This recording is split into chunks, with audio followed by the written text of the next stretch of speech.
Bonjour et bienvenue dans Jaftamer 69, l'émission de l'association Équité Parentale sur RLP 102.3, l'émission dédiée à l'étude de la famille contemporaine. Aujourd'hui, nous irons droit au but avec la seconde partie de l'interview de Madame Agnès Naudin, capitaine de police et auteure. Une discussion sur le rôle de la police dans les conflits familiaux, l'égalité homme-femme, le fonctionnement, le dysfonctionnement de l'institution concernant nos enfants. À noter que c'est une grande première, non c'est une deuxième en fait, la webcam, la vidéo de l'interview est disponible sur internet ou le sera le week-end suivant. La première diffusion de cette émission, donc c'est très simple, vous allez soit sur la chaîne YouTube, soit sur le Facebook de l'association, vous cherchez l'émission de radio Jaftamer 69 ou 68 pour la semaine dernière, et vous aurez dans les commentaires ou dans le descriptif de la vidéo le lien vers la webcam, la visioconférence en double écran de la discussion avec Madame Naudin, avec 10 minutes supplémentaires qui ne rentraient pas dans l'émission 1 et l'émission 2, mais qui seront disponibles sur Internet. Effectivement, la discussion fut assez conséquente, il y a beaucoup de temps, ne bougez pas, c'est juste après ça. RLP Radio Libre en Périgord. RLP 102.3 avec Agnès Naudin, seconde émission. Nous avons vu la semaine dernière son parcours, son regard sur les violences intrafamiliales et nous voulions aborder cette semaine en seconde partie son avis sur la police dans sa pratique. Alors nous, on parle ici énormément d'égalité homme-femme dans les interventions dans les conflits familiaux, lorsque les services sociaux viennent, lorsqu'on va déposer des plaintes au commissariat, lorsque les enquêteurs, les experts viennent, on est toujours en train de se dire que un tel ou une telle est privilégiée et autres. Alors vous, pensez-vous que la police dans sa pratique respecte l'égalité homme-femme dans ses interventions? Qu'est-ce que vous en pensez? Alors, je vais pas vous dire non, hein, forcément.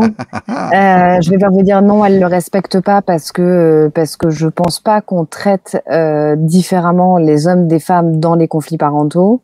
En revanche, force est de constater que quand la police intervient, parce qu'encore une fois là, c'est que on est arrivé à un point de rupture, hein, on est après les services sociaux, on est après d'autres institutions. Quand on en arrive à ce que la police intervienne, et dans les conflits familiaux et donc forcément dans les violences conjugales, bon, c'est plus souvent monsieur qui tape sur madame que l'inverse. Donc, je pense que de manière inconsciente, naturelle et normale, moi, quand je vais intervenir sur un différend familial, je me dis pas que je vais arriver et que je vais voir une femme avec un fouet en train de tabasser son mari. Ça arrive, je le sais que ça arrive, mais de manière spontanée, de manière naturelle, on se dit pas ça quand on part en intervention. Donc forcément, quand on arrive, on a déjà le préjugé, sans en avoir conscience, de se dire que la personne qu'il va falloir mettre à l'écart et qu'il va falloir écarter de la scène ou qu'il va falloir maîtriser, ça va être l'homme et non pas la femme. Donc déjà, il y a un présupposé dans le trait dès le départ. Ouais. Ben, il y a un présupposé parce qu'effectivement... mais je le comprends, vous l'expliquez bien. Voilà, on est des humains aussi, et de par l'accumulation... Nous, on a constaté que quand c'est monsieur qui remet pas l'enfant à madame, il y a des déplacements de force de l'ordre assez rapides. Par contre, quand c'est monsieur qui va sonner avec son jugement pour avoir les enfants et qu'il se passe rien, il a beaucoup plus de mal à porter plainte, et les plaintes, elles sont un petit peu sur le placard. Hein. Nous, on a vu ça. En attendant, c'est vrai que nous, on ne voit aussi que ce qui ne fonctionne pas. Donc effectivement, peut-être qu'on n'est pas objectif, hein, mais dans les dysfonctionnements, on a vu un petit peu ça. Alors dans mon service, moi je traitais pas de ces affaires-là, donc je ne suis pas à même de dire comment ça se passe dans les commissariats, parce que ce sont souvent les commissariats qui sont débordés, qui traitent ces affaires-là. Quand quelqu'un se plaint de l'autre, effectivement, il y a des réactions qui sont parfois pas les mêmes, quoi. Non. Je dirais que honnêtement, je n'en sais rien. C'est-à-dire que ça dépend, parce que les femmes, quand elles sont manipulatrices, elles sont très très fortes. Les hommes aussi, certes, mais c'est pas dans le même registre. Et quand il s'agit des enfants, une femme qui veut instrumentaliser la police, les services sociaux, etc., pour obtenir la garde des enfants, j'en ai vu ça, donc je peux en parler. Et effectivement, tant qu'on n'entend pas les enfants, on se rend pas compte de l'emprise que la mère peut avoir sur ses enfants aussi. Là, on peut être dans le syndrome de l'aliénation parentale, et l'aliénation parentale, pour le coup, c'est plus souvent la femme qui en a la garde que l'homme. Et là, on se retrouve dans un désert pratique pour le mari, qui du coup peut être dans son bon droit le père, pardon, qui peut être dans son bon droit parce que il a un droit de visite qui n'est pas respecté par la femme. Et là, on va aller demander à la police d'aller chercher un enfant pour une histoire de non-représentation d'enfant. Et ce non-représentation d'enfant, il est problématique en soi. C'est-à-dire cette infraction-là, qui est une infraction pénale, elle est problématique parce que elle est à la charnière entre les affaires familiales, donc le juge aux affaires familiales, etc., qui n'a rien à voir avec le pénal, et le procureur qui, lui, est en lien avec le pénal. Et il y a la police au milieu qui dit « Moi, je gère le pénal et je gère pas, en gros, les histoires des affaires familiales parce que ça ne me regarde pas. Débrouillez-vous ailleurs. » Et donc, on se retrouve avec des parents qui sont démunis, encore une fois, parce que ils sont dans leurs droits et que pour autant, ils n'arrivent pas à avoir un appui pour pouvoir faire entendre leurs droits, et que là, ça veut dire qu'il faut ressaisir le juge et que ça reprend du temps, etc., etc. Et donc, je le sais, des situations où on a des pères qui voient pas leurs enfants pendant des mois et des mois parce que madame veut pas présenter l'enfant, ça existe de la même manière. J'en avais encore une hier au téléphone et ça va dans le sens de la protection de l'enfant, parce que la mère pense que l'enfant est victime de quelque chose. Et à juste titre, là en l'occurrence, elle va rentrer en infraction entre guillemets par rapport à la loi parce qu'elle a peur pour son enfant, et donc de ce fait, le pénal est là aussi pour protéger l'enfant. Et on peut autoriser une mère à ne pas rendre l'enfant à son père ou interdire d'une manière pratique les droits de visite à partir du moment où il y a une enquête qui est en cours au sein de la police. Et nouveau, ça, c'est nécessaire, parce que tant que nous, on fait pas notre travail... Ça date d'il y a moins d'un an, c'est nouveau. Ça date d'il y a 1 an et demi à peu près, où maintenant, la simple dénonciation, la simple hypothèse permet de suspendre temporairement les droits parentaux le temps de faire une enquête. Mais c'est extrêmement nouveau, ça date d'il y a 1 an et demi. Et là, effectivement, ça pose une question. Est-ce que vous avez remarqué, est-ce que vous avez senti, vous, de l'intérieur, une pression étatique, une demande de l'État à regarder... comment dirais-je, parfois on a l'impression qu'on essaie de beaucoup protéger les femmes, à juste titre, mais vous avez senti, vous, une pression à l'intérieur qui vous demandait d'aller vraiment regarder si les femmes étaient victimes de violences, avec je sais pas, avec une perte de neutralité, peut-être, je sais pas. Sur le fait de suspendre les droits parentaux dans le cours des enquêtes, vous dites que c'est en place depuis 1 an. 1 an et demi, depuis 1 an et demi, ouais, d'accord. Moi, je suis en disponibilité depuis 2 ans, mais en revanche, ce qui est sûr, c'est que dans la pratique donc là, on est en dehors de, entre guillemets, avant, il fallait un procureur ou un JDE. Il n'y a que le procureur ou le JDE qui peut interrompre les droits parentaux qui sont, je le rappelle, de fait à la reconnaissance de l'enfant. Mais au niveau légal. Oui, au niveau légal. Mais la grande nouveauté, c'est que pour lutter contre les violences familiales... Oui, d'accord, ok, d'accord. Je parle pas des droits parentaux, je parle du droit de visite. Oh, il va avec. C'est pas la même chose. Ah non, parce que l'autorité parentale, ça veut dire que un des parents peut prendre des décisions qui concernent la vie de l'enfant sans avoir l'opinion et sans avoir l'accord de l'autre. Alors que le droit de visite, ça n'enlève pas les droits parentaux. Le droit de visite, ça empêche un parent qui est supposé ou en suspicion de maltraitance vis-à-vis de l'enfant de ne pas voir son enfant le temps que l'enquête se fasse. Et ça, en pratique, on le faisait, moi je le faisais très régulièrement. Tant que je ne sais pas ce qu'il se passe et que j'ai une suspicion d'une violence quelle qu'elle soit, que ce soit d'ordre sexuel ou pas, de protéger l'enfant, pour peu que ce qu'ils me disent, je suis que la parole de l'enfant entre guillemets est crédible. À partir de là, je disais souvent à ces femmes-là, écoutez, pour l'instant, suspendez les droits de visite en pratique, le temps que on fasse l'enquête, ça peut durer 3 semaines, 1 mois, 2 mois, 3 mois. Et effectivement, une fois que l'enquête sera terminée, la mise en place de ce droit de visite de l'autre parent pourra se remettre si un juge n'en a pas décidé autrement. Alors, Moi, Et j'ai là, des on est textes en de loi dehors. devant moi. Hein. J'ai des textes de loi. Hein. On est en dehors. Attendez, on Oui. est en dehors là. On est en dehors des ordonnances de placement. Hein. Moi, je fais. Ouais, non, mais je comprends. Je suis dans Je une comprends. pratique dans laquelle il n'y a pas de il y a pas de juge Oui, pour non, mais je enfants qui est comprends saisi. parce que si vous voulez, moi je tenais les permanences à Périgueux, hein, donc je voyais les gens arriver quand ils pouvaient plus voir leurs enfants, et on avait régulièrement des différends avec la police ou les institutions. Hein, tout ce qui est soustraction d'enfants, non-présentation d'enfants, enlèvement de l'enfant jusqu'à 5 jours, plus de 5 jours, enfant retenu à l'étranger, déménagement sans prévenir son nouvelles coordonnées et autres, c'est du pénal, c'est pénalisable même avant d'aller au JAF. Il n'y a que le JDE ou le procureur qui peuvent interrompre ça. La grande nouveauté qui date d'1 an et demi, c'est-à-dire que si madame dit « je suis victime de violences psychologiques ou physiques », elle peut maintenant empêcher le père de voir les enfants le temps de l'enquête. Oui, sans forcément passer par un juge. C'est une nouveauté. C'est une nouveauté. Avant, légalement, elle n'avait pas le droit. De droit de visite. Oui, d'accord. Donc ça, en gros, ça veut dire que cette loi-là, oui, vous savez, les parents ils vivent ensemble et puis madame s'en va avec les enfants et puis bon, elle est avec les enfants, elle s'en va, elle dit bon, c'est vrai que s'il la suit qu'une tronçonneuse avec un œil au beurre noir, il faut faire quelque chose, c'est indispensable, il faut faire très très vite. Mais on est aussi confronté à des cas, nous. Où ben écoutez, elle s'en va avec les enfants, elle dit bah tu as violé ton petit. Tu dis ah bon, j'ai violé mon petit. Et puis après la police ça vient, elle dit vous avez violé le petit. Je dis ah bon, j'ai violé le petit. Et puis ça peut durer super longtemps et nous on a des cas où bah écoutez, madame elle dit bah j'ai menti. Bah oui, c'est bien, t'as menti, mais moi j'ai pas vu mon gamin durant 3 ans, j'ai vécu l'enfer. Et puis elle prend je crois 2000 € d'amende et 6 mois avec sursis, quoi. Donc on se demandait s'il y avait vraiment un traitement égalitaire, quoi. Non, mais c'est pas une question de traitement d'égalité, c'est-à-dire que effectivement là vous allez rentrer dans ce qui est la minorité des cas parce que et on le sait que ça existe et qu'il y en a, mais ça fait alors heureusement c'est pas la majorité déjà. Non, tout à fait. Mais ça fait partie de la minorité et effectivement j'entends bien les situations dans lesquelles se retrouvent ces pères-là et voilà. Mais vous avez constaté vous des utilisations de vos services. Oui, vous en avez vu de l'intérieur. Oui, moi j'ai démonté des dossiers de la mère qui était à fond à charge et où en faisant mon enquête, je l'ai fait à décharge et pour moi l'enfant était instrumentalisé là-dedans. Mais d'ailleurs, à partir du moment où on a une mère qui se présente en disant mon enfant a été victime de viol de la part de son père, la première question qu'on pose, c'est toujours la même. Hein. C'est où est-ce que vous en êtes dans votre procédure de divorce ?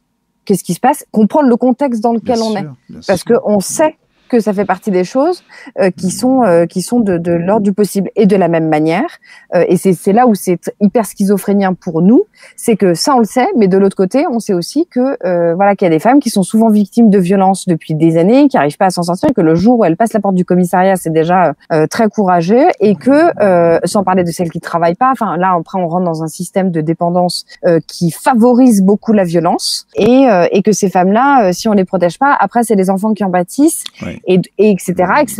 Donc, on est dans deux systèmes où on sait que les deux choses existent et que, bien évidemment, proportionnellement parlant, les femmes sont plus souvent victimes de violences qu'elles ne sont des manipulatrices. Donc, forcément, il y a des injustices qui se font et où ça passe à la trappe. Tout ça dans le milieu du temps de la justice qui, déjà lui-même, est injuste. Le temps dans le sens chronos.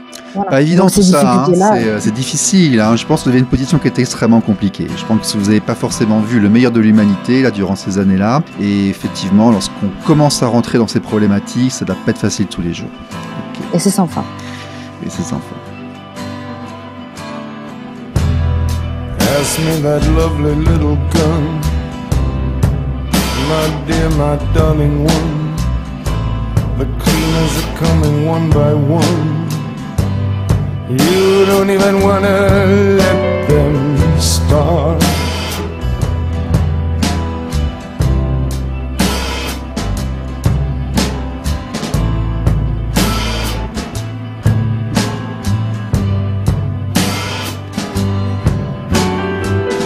They're knocking now upon your door. They measure the room, they know the score. They're mopping up the butcher's floor of your broken little heart.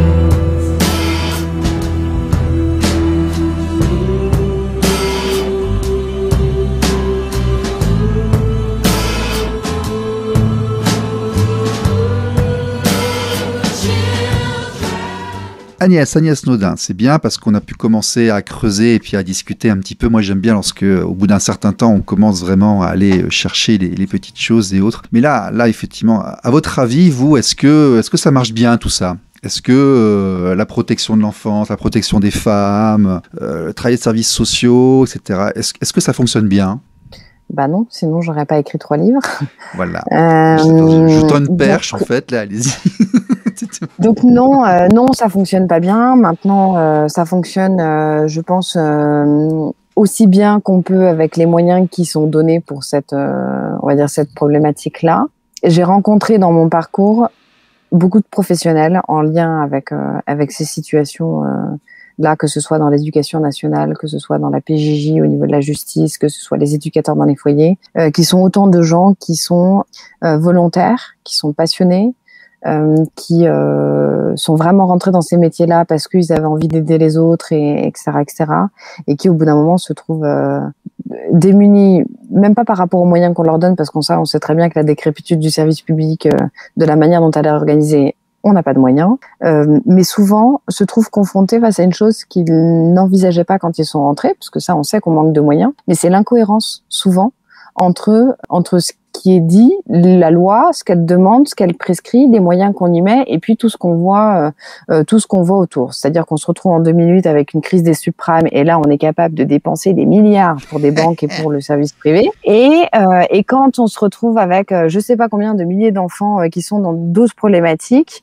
les services sociaux n'ont pas de moyens. Ce sont des départements qui le gèrent, donc comme c'est pas au niveau national, les budgets dépendent de ce que le Conseil général va bien vouloir leur allouer, et le service public manque de moyens, ça on le sait déjà. Donc en fait, je dirais que d'un côté ça marche bien parce qu'au niveau local, dans les structures, il y a quand même des gens de bonne volonté et qui font vraiment tout ce qu'ils peuvent et qui se rendent malades pour bien faire leur boulot tous les jours. Et d'un autre côté, il y a le pendant de ça fonctionne pas parce que moi je finis par penser qu'en fait on s'en fout et je le pense, je le pense. Je pense que ça fait pas partie des priorités de gérer les problèmes familiaux. Et je reviendrai sur ce qu'on a dit avant sur l'autorité parentale, parce qu'il y a une chose dont on n'a pas encore parlé, et voilà, c'est l'occasion de le faire là.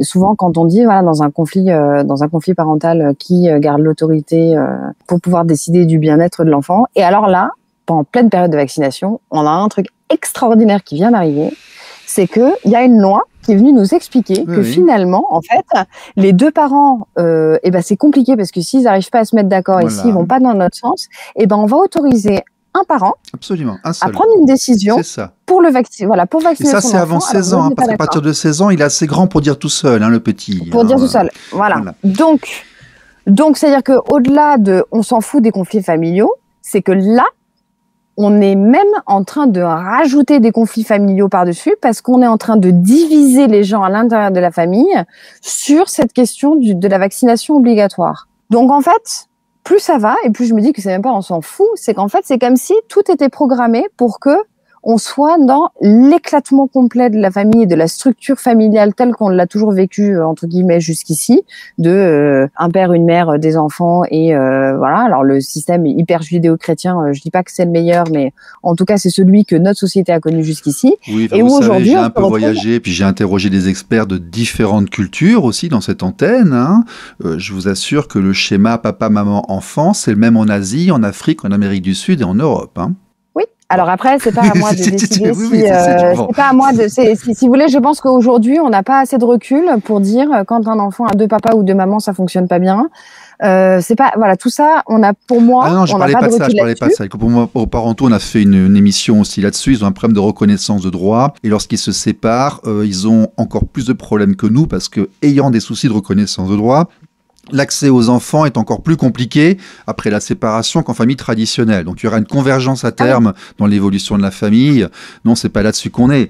Là où on en est, puis effectivement, après avoir interviewé des gens comme Jean-Pierre Winter, Dominique Mas, qui est experte à Saint-Denis-la-Réunion, Gérard Poussin, qui a créé les résidences médiatisées, qui est expert à Grenoble, Gérard Néran, qui est sociologue, énormément de psychologues et d'experts, on a l'impression que les droits parentaux sont attaqués complètement. C'est-à-dire que les enfants dépendent de moins en moins de la famille et de plus en plus de l'État. Et j'ai dit de la famille de manière générale parce que la famille contemporaine évolue, il y a plusieurs schémas qui se mettent en place, mais l'État en lui-même, les structures, comme vous l'avez dit vous-même, c'est un peu le boxon. Ça devient une très grande incertitude. Les structures d'accompagnement des enfants sont très bien faites, avec de très bons intervenants, et il y en a d'autres, ce sont des usines à faire des SDF et des prostituées, on va être honnête. Donc déléguer la gestion des enfants à l'État, nous personnellement, on n'est pas sûr que ce soit une très très bonne idée. Par contre, quand on voit l'évolution législative, on a co-signé plusieurs PPL, nous, on demande la résidence alternée et autres, il n'y a pas de volonté du tout, il ne faut pas en parler du tout. On sent vraiment un affaiblissement du lien parental. Enfin, si vous me branchez là-dedans, on est parti pour une seconde heure, donc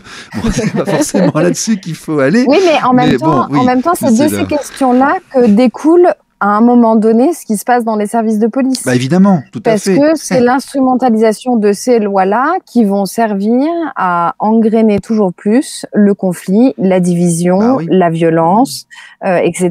Et donc, après derrière, des gens qui bénévole, ancienne victime super motivée, va venir regarder ce qui se passe parce qu'il a entendu des rumeurs et des ragots, et hop, les enfants n'appartenant pas à leurs parents, ils font n'importe quoi sur un petit coup de vent, puis on les retrouve un peu partout. Ça, c'est problématique aussi, ça, c'est problématique.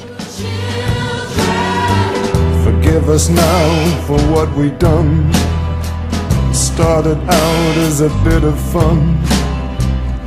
Here, take these before we run away. The keys to the gulag.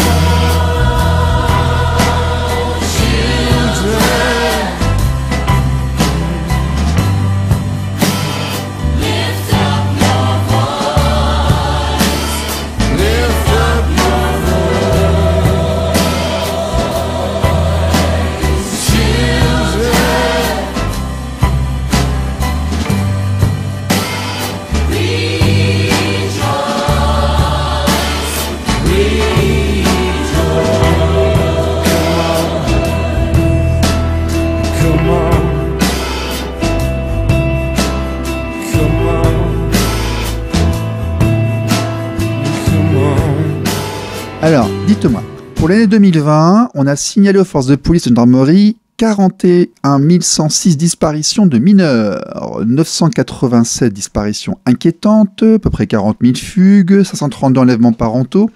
On a du mal à avoir les chiffres exacts. Pourquoi est-ce qu'il y a autant de mineurs qui disparaissent en France, là? C'est énorme. On perd des gosses, en fait, chaque année, là? On en perd des milliers?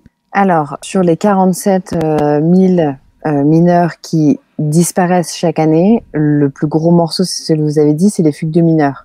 Donc ça, les fugues de mineurs, ils reviennent. Alors après, il y a une différence entre ceux qui reviennent au bout de 48 heures, une semaine, un mois, je rentre pas dans le détail. On a du mal à avoir les chiffres exacts de ceux qui disparaissent d'ailleurs. Oui, parce qu'ils sont toujours considérés entre guillemets comme disparus, et en même temps les enquêtes qui échouent dans les commissariats de police. Après, voilà, c'est comme hier la maman avec laquelle je discutais sur sa jeune donc mineure. Hein. Elle est mineure, elle a 17 ans, elle décide de se barrer un beau jour de chez elle. Elle est partie quand même pendant 4 mois. La mère est allée plusieurs fois au commissariat parce que elle voulait déclarer la disparition de sa fille, et elle s'est quand même vue répondre qu'elle avait 17 ans et qu'en gros elle faisait ce qu'elle voulait. Eh ben non.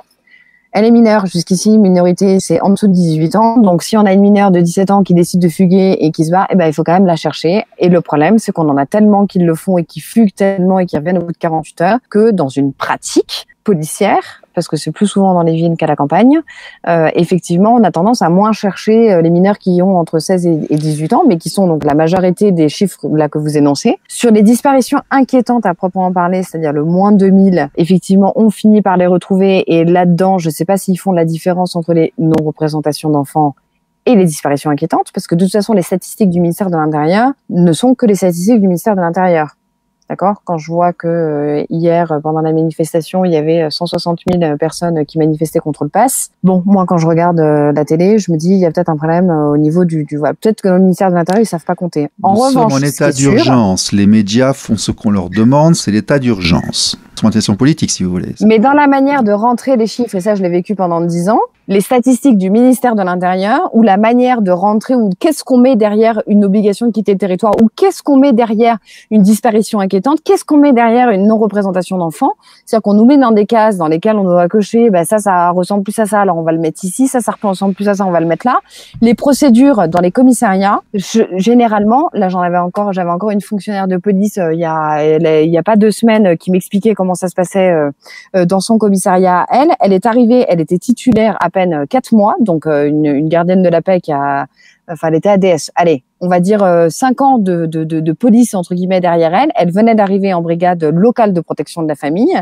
Elle est arrivée, elle était toute seule. On lui a donné une petite aide, une gardienne qui n'était pas titularisée, d'accord. Donc, et elles avaient 3000 procédures qui les attendaient en souffrance, ce qu'on appelle les procédures en souffrance, avec des viols dedans, dans le bureau. C'est-à-dire qu'elles ont passé 1 mois à déjà trier les procédures.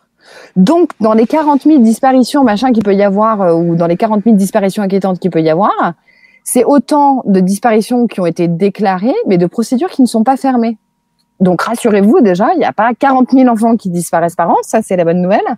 La mauvaise nouvelle, c'est qu'effectivement, dans les commissariats, on a des procédures qui, au bout de 3 ans, du coup, je vais dire, ne ressemblent plus à rien. Forcément, la mineure, elle est revenue, elle est rentrée. Le viol, la nana qui a été violée, je sais pas quand, je sais pas où, je sais pas comment, on va finir en procédure de vaine recherche, parce que 3 ans après, retrouver des vidéos ou faire de la téléphonie, tout ça, c'est compliqué. Donc, en fait, il y a les chiffres et il y a qu'est-ce qu'on en fait derrière, qu'est-ce que ça recouvre réellement dans la réalité.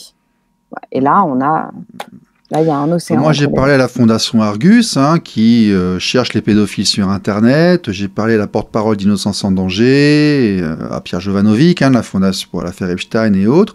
Il semblerait que chez nous, on arrive quand même à perdre des mineurs. Il y a des réseaux, visiblement. Vous avez été confrontés? Vous avez vu des choses comme ça, vous? Non. Moi, je n'y ai pas été confrontée parce que on s'occupait pas des disparitions de mineurs, parce que soit c'était des disparitions jugées inquiétantes, et dans ces cas-là, c'était la PJ, c'est la PJ qui les gère, et puis c'est celle qu'on voit entre guillemets à la télé. Non, on transmet pas. C'est-à-dire que ça n'arrive même pas sur notre bureau. Donc moi, je n'en ai absolument pas connaissance. Et tout ce qui concerne la pédophilie, c'est la PJ qui les récupère aussi, le groupe central mineur, en partie, et nous, on ne récupère de ces dossiers-là que ceux qui sont dénoncés sur la plateforme Pharos, et donc là on est sur les fichiers pédopornographiques. Donc je n'y ai jamais été confrontée à ça. Donc je ne sais pas. Bon, en attendant, je crois qu'on sait maintenant pourquoi parfois on reçoit un appel téléphonique 3 ou 4 ans après la plainte pour demander ce qui s'est passé. Je crois qu'on a, je crois que vous venez de donner une réponse. Bon, dans certains cas. Bon, dites-nous, quels sont vos projets personnels là? Vous avez un nouveau livre en préparation. Qu'est-ce que vous allez nous préparer? Quel est votre avenir? Alors là, en septembre, il y a une BD déjà qui sort. Donc, j'ai fait une incursion dans le 9e art parce que je sais qu'il y a plein de gens qui aiment pas lire. Donc, du coup, il faut, pour pouvoir porter les messages, il faut trouver d'autres moyens. Donc là, on y a mis des dessins. Ça, je suis très contente. C'était une super expérience aussi, la BD. Voilà, j'apprends à écrire des scénarios pour la télé, un autre support pour rentrer et faire des incursions dans cet univers-là. Et puis voilà, je crois que je vais revenir à un truc beaucoup plus terre à terre et j'espère pouvoir devenir peut-être agricultrice un jour. Donc, je suis en train d'opérer un changement complètement de vie. Vous quittez la ville, vous allez à la campagne et vous cherchez l'autonomie et les choses simples. Voilà. C'est ça? Exactement. Voilà. Comme beaucoup d'entre nous. D'accord. Voilà. J'ai la chance de pouvoir le faire. Très bien. Agnès, merci beaucoup. Je vous en prie, merci. À vous. Bon, au revoir. Oui. Au revoir. I'm hanging in there, don't you see, in this process of a lemonade.